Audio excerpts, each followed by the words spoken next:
15 सितंबर सन 2025 को एक ऐसी खबर सामने आई जिसने पूरे देश को झंझोर कर रख दिया। एक 13 साल के छोटे मासूम बच्चे ने फ्री फायर गेम के चक्कर में अपने माता पिता के 14 लाख रुपए उड़ा दिए। ये कहानी सिर्फ पैसों के नुकसान की नहीं है, बल्कि इस बात का एक जीता जागता उदाहरण है कि कैसे एक ऑनलाइन गेम ने एक हंसते खेलते परिवार को बर्बाद करके रख दिया और एक माँ से उसकी औलाद छीन ली। ये घटना लखनऊ के मोहनलालगंज के रहने वाले 13 साल के यश यादव की है। यश जो छठी कक्षा में था। यश अपने माता पिता का इकलौता बेटा और जीने का इकलौता सहारा था, क्योंकि इतने कम उम्र के बच्चे के पास ना कोई पर्सनल मोबाइल नहीं होता, इसलिए वो गेम खेलने के लिए अपने माता पिता के मोबाइल का इस्तेमाल करता था। शुरुआत में यश बहुत कम गेम खेलता था और अपनी पढ़ाई का पूरा ध्यान रखता था, लेकिन धीरे धीरे उसको समय के साथ गेम की ऐसी खतरनाक लत लग गई। सुबह शाम दिन रात सिर्फ गेम खेलता था। उसकी माँ उसे रोज डांटती थी और गेम से दूर रहने की नसीहत देती थी। लत इस हद तक बढ़ चुकी थी कि माँ के बार बार टोकने पर यश ने अपनी माँ की कसम भी खा ली कि वो अब से गेम नहीं खेलेगा।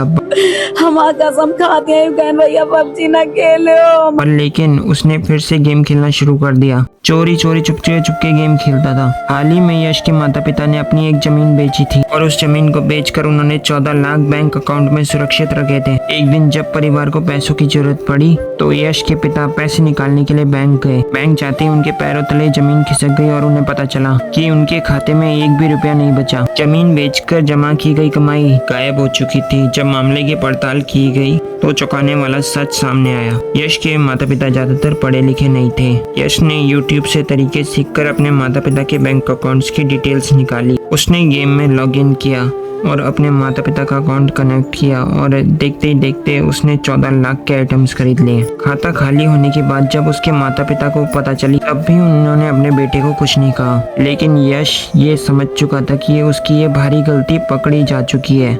इसी डर और मानसिक तनाव से जूझता हुआ वो ट्यूशन गया। ट्यूशन से लौटते वक्त उसके दोस्तों ने उससे बात करने की कोशिश की। पैसे लगाने की बात तो हमसे नहीं की, लेकिन गेम खेलता था वो। लेकिन वो पूरी तरीके से खामोश रहा। उसके दोस्तों का भी ये कहना था कि वो पैसे लगाने की बात ही करता था, लेकिन फ्री फायर गेम वो बहुत ही ज्यादा खेलता था। घर पहुंचने के बाद यश ने पढ़ाई करने का बहाना बनाया और घर की छत पर चला गया और डर और घबराहट के माहौल में उसने आत्मघाती कदम उठाते हुए फांसी लगा ली और हमेशा के लिए इस दुनिया को अलविदा कह दिया। इस तरह मात्र एक गेम के कारण एक माता पिता का सहारा छिन गया। इस घटना ने समाज के सामने कई सवाल खड़े कर दिए हैं, जिन पर सोचना बहुत जरूरी हो गया है। एक 13 साल के बच्चे को ये कैसे पता चला कि गेम का ये बंडल रेयर है या कौन सी गन स्किन ज्यादा डैमेज देती है? कहीं ना कहीं गेमिंग यूट्यूबर्स और सोशल इन्फ्लुएंसर बच्चों के दिमाग में ये बात जरूर भरते हैं कि गेम के ये आइटम्स खरीदने से वो प्रो प्लेयर दिखेंगे, और तो वो इस चीज का डिस्क्लेमर भी नहीं लगाते और ये भी नहीं बताते कि ये चीज गलत है। यश के माता पिता सीधे साधे और अनपढ़ थे।